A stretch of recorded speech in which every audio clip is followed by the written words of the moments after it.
Olá a todos! Estamos de volta com Dr. Ken e seus amigos, e eu sou o Tavão, do Dr. Ken.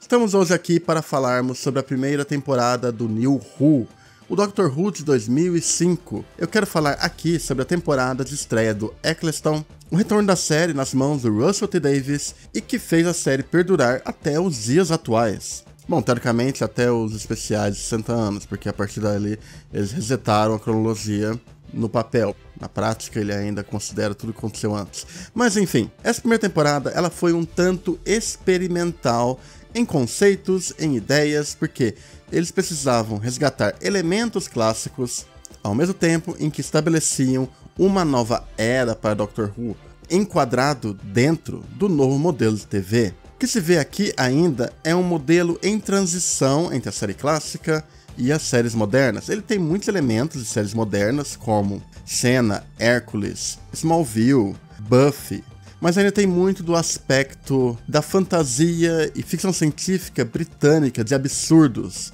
que é Doctor Who. E nesse primeiro ano, há uma série de episódios bons, alguns terríveis, outros medianos, e alguns lendários, até hoje alguns dos melhores episódios de toda a série, e que deu pontapé inicial a vários elementos dessa nova fase de Doctor Who. Primeiramente, essa é uma série que é estrelada pela Billie Piper e Christopher Eccleston. Christopher Eccleston esteve em alguns filmes como Shallow Grave, Extermínio, e talvez você conheça ele de The Leftovers. Ele também esteve recentemente em True Detective Night Country. É um excelente ator, uma pessoa extremamente anti-coroa britânica, mas é um ator divertido, carismático, um tanto caótico, que capturou muito bem uma energia que Doctor Who precisava naquele momento. E a Billie Piper se tornou a Rose, que é a companion que formou todos os elementos básicos do que deveria ser uma companion durante os próximos anos. Elementos que depois o Moffat iria subverter um pouco e o Chibnall iria abandonar tudo e não entregar nada, porém, a base toda está aqui em Eccleston e Billie Piper, Doutor e Rose. Então, sem mais delongas, vamos dar uma olhada em como foi esse primeiro ano. A temporada começa com Rose, que é um episódio introdutório que te mostra todos os conceitos do Doutor, da série, da mitologia, através da perspectiva dessa personagem da Rose, interpretada pela Billie Piper, acabou se tornando todo um modelo a ser seguido sobre as companions do Doutor nessa nova era. Ele não chega a ser um dos seus melhores episódios, mas ele consegue introduzir vários elementos e destaca muito bem tanto a Rose como o Doutor, vivido aqui pelo Christopher Eccleston, numa atuação muito interessante do ator, um tanto caótico, um pouco sombrio e cheio de um charme antissistema. A série realmente ganha sua forma a partir dos dois próximos episódios, The End of the World e The Unquiet Dead. Um escrito por Russell T Davies e outro pelo Mark Gatiss, que seria uma colaboração frequente na série. Ambos dirigidos por Euros Lyn, um diretor que voltaria várias e várias vezes para novos episódios. Em um deles temos uma viagem espacial no futuro e em outro temos uma viagem ao passado, encontrando Charles Dickens. Enquanto o primeiro lida mais com uma aventura, o outro trabalha muito mais dentro de um mistério com elementos sobrenaturais e de terror. São duas histórias bem interessantes e muito bem desenvolvidas que fortalecem os laços da Rose com o Doutor e refletem sobre a humanidade e sobre questões do nosso futuro e também reanalisa figuras do passado como Charles Dickens. Mas então chegamos no grande calcanhar de Aquiles, o grande ponto fraco dessa temporada. Além de sua inconsistência, é com certeza esse arco duplo formado por Aliens of London e World War III. Há alguns conceitos que seriam melhor desenvolvidos mais para frente, como essa relação do Doutor com os políticos e um caos e dúvida ao redor da figura do Doutor. Mas são episódios extremamente chatos, sem ritmo e com uma série de piadas duvidosas. Porém, o grande momento da série surge no episódio seguinte, com Dalek, escrito por Robert Sherman e dirigido por Joy Aherne.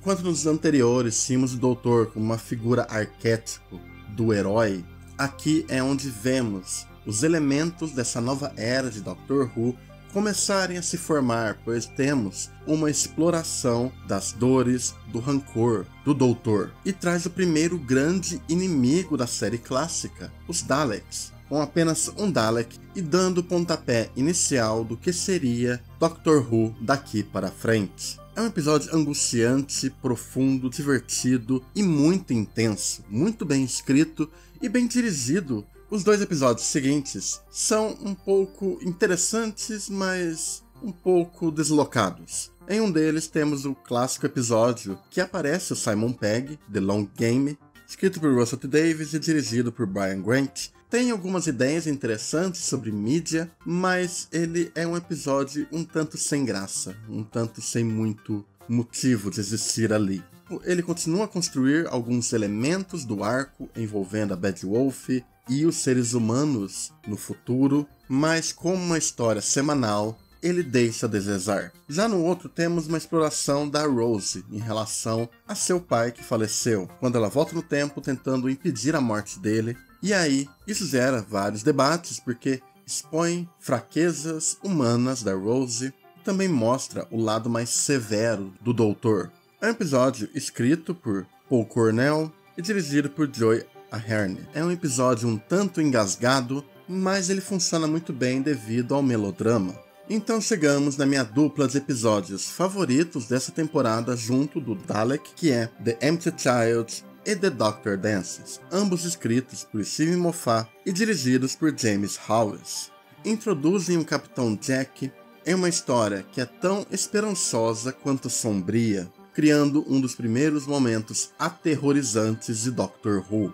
Em seguida temos Buntal, que retorna para aquele arco da Terceira Guerra Mundial, que tem elementos aqui e ali interessantes, mas ele é algo que se prolonga e não tem muito por que existir. O maior acerto dele é que ele é uma história que envolve todo esse núcleo de personagens de Doctor Who dessa temporada: Mickey, Capitão Jack, Rose, Doutor, o que faz também com que ele soe bastante perdido em foco, fazendo com que a gente chegue então ao grande final de 2 partes, formado por Bad Wolf e The Parting of the Waves, ambos escritos pelo Russell T. Davies e dirigidos por Joy Aherne. Mas ela será destruída! Não! Porque eu vou fazer o seguinte: eu vou salvá-la.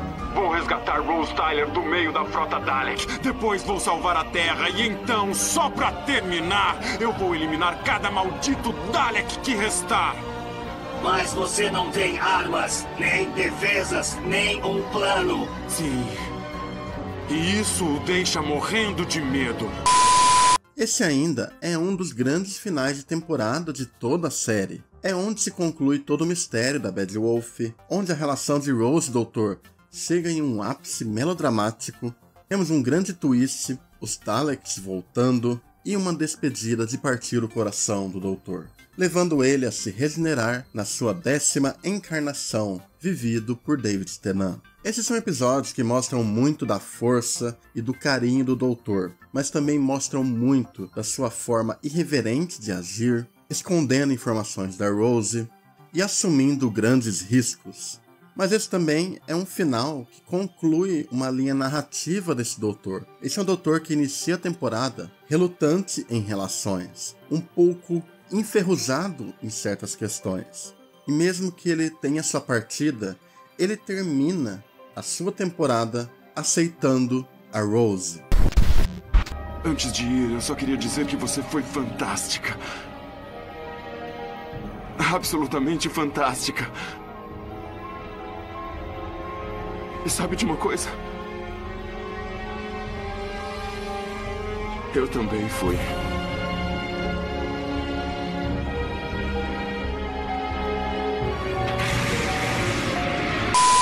É um final épico e agridoce que serve muito bem para a proposta que a série tinha de, inicialmente, fazer um ponto de transição entre a série clássica e a Guerra do Tempo e os novos tempos. Muito bem, espero que tenham gostado aqui desse vídeo especial falando aqui da primeira temporada, dando uma olhada meio que por cima, seus pontos positivos e negativos, o que mudou, o que iniciou aqui.